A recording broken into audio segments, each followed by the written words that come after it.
What's up, y'all? How y'all doing? So I made this reel the other day, and I thought, why not I show how I made it? So first, here's the reel. On the flight deck, bombs test 5 and Z, primary flight control. Testing 1, 2, 3, 3, 2, 1. Test complete. Yeah. Hey. Okay. Woo. Okay. Yeah. I do not miss. Hey. Okay. So first off, I had to take this drawing.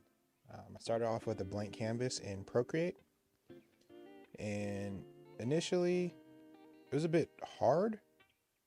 You know, it takes time to mill over what do you want to draw. So you're staring at a blank canvas for a minute, and so I start sketching things in my book, trying to figure out some poses, some things that I really wanted to highlight. And then I saw the release of the Jordan 1 Lost and Founds that came out and I was like, yo, what if I made an outfit around that style? So I started sketching in Procreate.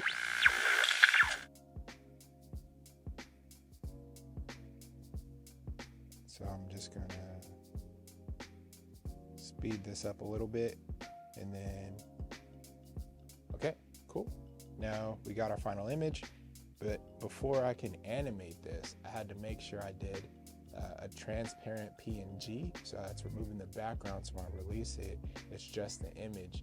That's just a picture of Royce and by himself, because once I layer these in between to kind of animate them in the next video, in the reel, it'll be hard if it was a solid background, because then you got to mask it all out, and nobody wants to do all that.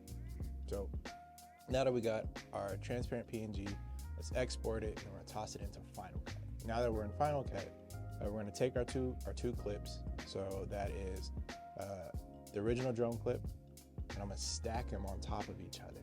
Then I'm gonna mask out the bottom so I can kind of incorporate Royce in the middle.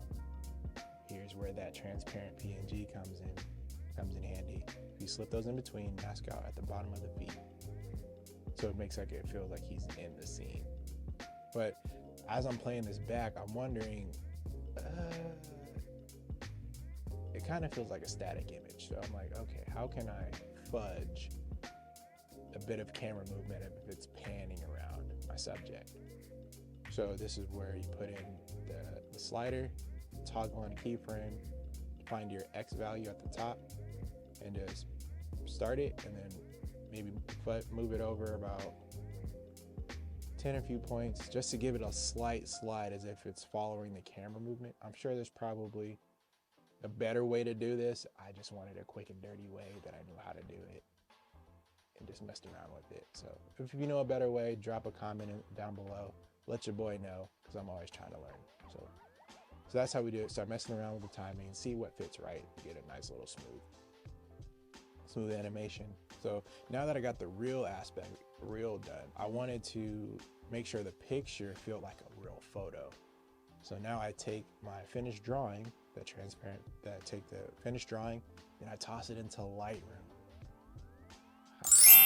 There's the key. If you want to level up your drone footage, try to use Lightroom or other photo editing software to kind of enhance your photos. Because yes, you get a pretty decent image right out of your drone, right? But if you want to level it up, I mean, I like to draw. I'm an illustrator, so this is how I use my drone footage, and put a little spice of life, as I call it, of drawing, and put that on over. So I start editing, start making the basic corrections, make sure the colors match a little bit, the shadows. I'm just gonna show you instead of just talking you through it. There you go. And once you get to the point,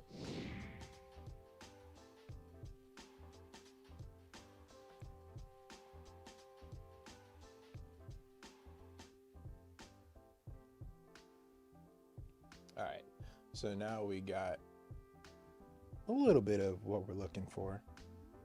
We start messing around with the sliders and everything like that, and make the basic corrections. And the cool feature about Lightroom now is the new subject selection tool, because before you'd have to draw out all this feature just to mask out your subject. Now with just a click of a button, we can now subject and make this so much easier to color correct our subject and to get them to match our backgrounds, which is good for me because matching colors in an illustration and also in a picture, the color tones and things are hard. So I just kind of treat them as different subjects and then later pair them up together as long as I have my basic corrections on. So that is a game changer now with the new features in Lightroom. You can really level up your photos with this new selection tool. It's awesome. But now that we got our colors corrected, now we start working with the image itself and wanting to get everything right to try to make sure it feels like a cohesive photo. So once you start messing with it, toss in a little vignette, have a nice little light hit, and the colors aren't exactly right to how I wish it'd be, obviously, but it's my first time doing this kind of photo before. So now that I got it, add a little grain, mess with it, and then here we go. We got our final look. And then I'm gonna toggle it on and off so you can see the changes. Basic, that's how it looked before. Boom. Basic. Boom. Add some sauce. That's the fun part about when you do photos, when you start editing your photos, you have that feature to where you can toggle it on and off. And it's just like, it's amazing just to kind of see that, oh, whoa, it just changed, just making changes to photos. It's pretty cool to see the process in such a click of a button. But anyways, it was a little quick one. Just wanted to show y'all how I made this reel.